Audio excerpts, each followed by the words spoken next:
Teman-teman, kali ini saya akan menjelaskan perbedaan sistem presidensial dan sistem demokrasi parlementer. Jadi, sistem presidensial dan sistem parlementer adalah dua sistem pemerintahan yang berbeda dalam cara mereka mengatur kekuasaan eksklusif. Berikut adalah perbedaan utama antara keduanya. Yang pertama itu eksekutif. 1. Presidensial. Dalam sistem presidensial, eksekutif dipisahkan dari cabang legislatif. Presiden dipilih secara terpisah dan memiliki kekuasaan eksklusif yang independen. Presiden bertanggung jawab atas kepemimpinan negara untuk mengawasi pemerintahan dan menjalankan kebijakan. Yang kedua itu parlementer. Sistem parlementer, kepala negara bisa menjadi seorang presiden atau raja, tetapi kekuasaan eksekutif sebagian besar dilakukan oleh Perdana Menteri atau kabinet yang bertanggung jawab kepada parlemen.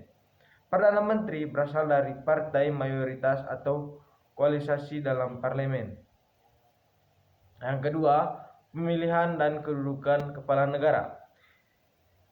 Presidensial dipilih secara terpisah dari badan legislatif, misalnya pemilihan presiden secara langsung oleh rakyat dan memiliki kedudukan yang independen. Parlementer, kepala negara dapat dipilih secara tidak langsung melalui parlemen atau secara langsung, bergantung pada sistem. Kepala negara bisa menjadi simbolik seperti raja dengan kekuasaannya yang lebih terbatas, sementara Perdana Menteri memiliki peran eksekutif lainnya. Yang ketiga, hubungan antara eksekutif dan legislatif. Bagian presidensial biasanya pemisahan kekuasaan antara eksekutif dan legislatif lebih jelas.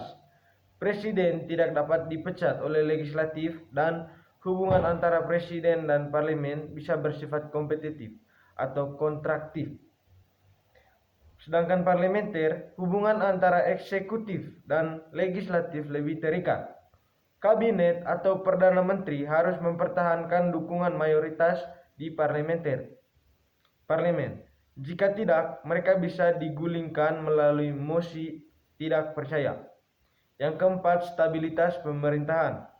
Presidensial lebih cenderung memiliki stabilitas yang lebih tinggi karena pemisahan antara kekuasaan eksekutif dan legislatif dapat mengurangi konflik antar cabang pemerintahan.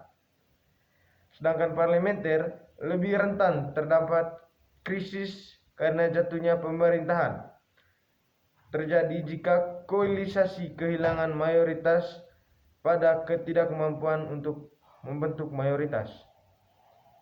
Yang kelima, stabilitas pemerintahan. Presidensial lebih cenderung memiliki stabilitas yang lebih tinggi karena pemisahan antara kekuasaan eksekutif dan legislatif dapat mengurangi cabang konflik antar cabang pemerintahan. Sedangkan parlementer lebih rentan terhadap krisis politik karena jatuhnya pemerintah dapat terjadi jika koalisi kehilangan mayoritas atau ada ketidakmampuan untuk membentuk mayoritas dalam parlemen. Yang kelima, fleksibilitas dan responsif terhadap perubahan. Presidensial mungkin kurang responsif terhadap perubahan mendadak atau opini publik karena presiden memiliki jangka waktu tetap dan tidak bergantung kepada kepercayaan parlemen. Sedangkan parlementer lebih fleksibel dalam menanggapi perubahan karena Perdana Menteri atau kabinet dapat digulingkan jika kehilangan dukungan mayoritas dalam parlemen. Sekian dari saya.